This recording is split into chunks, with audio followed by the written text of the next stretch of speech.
Assalamualaikum warahmatullahi wabarakatuh. My name is Dewi Isnaini. My student number is 174111-016.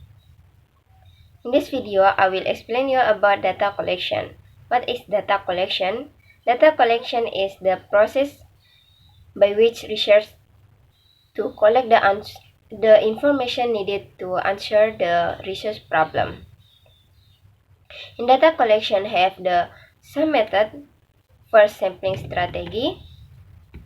Second, ethnographic approach. Third, social networks. And the last, summary. In sampling strategy, a number of different sampling strategies have been employed in variation analysis. However, over the years, the sociological model of representative sampling and earlier dialectological survey technique have become modified to suit sociolinguistic research. In random sampling, originally sociolinguistics based their methodology on sociological methods, attempting to achieve representativeness in their data collection practice by constructing a random sample of their target group. Problems with random sampling. The often extreme difficulty in finding the subset of the population that you wish to study, whether this is due to socio-economic, ethnic, or other demographic reason.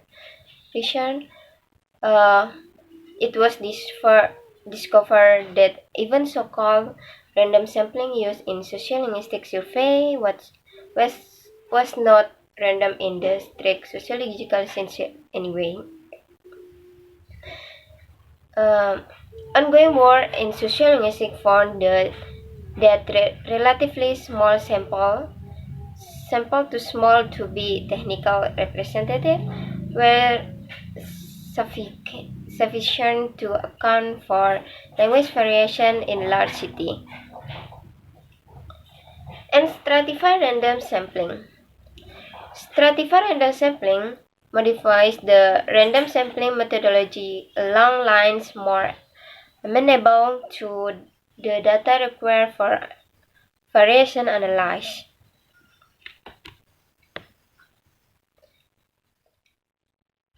Design your sample.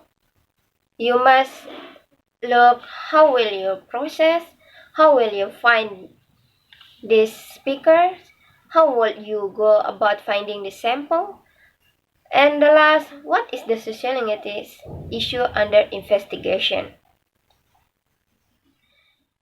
Sample design.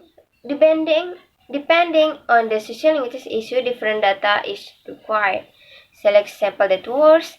Suppose you define your population as young people between the age of 10 and 20 who are native speakers of English and who live in two different neighborhoods, representing two different socioeconomic classes. Sample stratification. The next step to determine the broader characteristic of the sample that correlate with the variation target for the investigation. The sample size.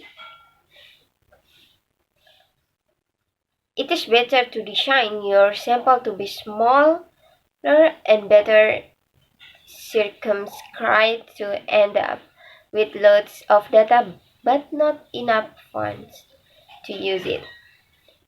The size of the sample must necessarily be balanced with the available time and resources of data handling. Second, ethnographic approach. Ethnographic approach consists of the intensive involvement of the researcher in a given social setting in order to describe and identify, through the use of a variety of complementary research techniques, the cultural patterns and regularity that structure and perpetuate a society. Third, social networks. The chief characteristic of the network approach of data collection is the unit of study is some pre-existing social group, not the individual as the representative of a more abstract social category.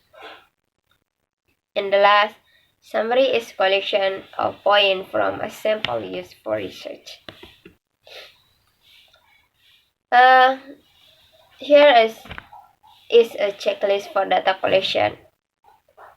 Identify the target population, determine where they are likely to be found, engage in intensive background reading, demographic, and observer research, circumscribe the location of the speech community, determine its boundaries, and the last devise appropriate means to enter the community.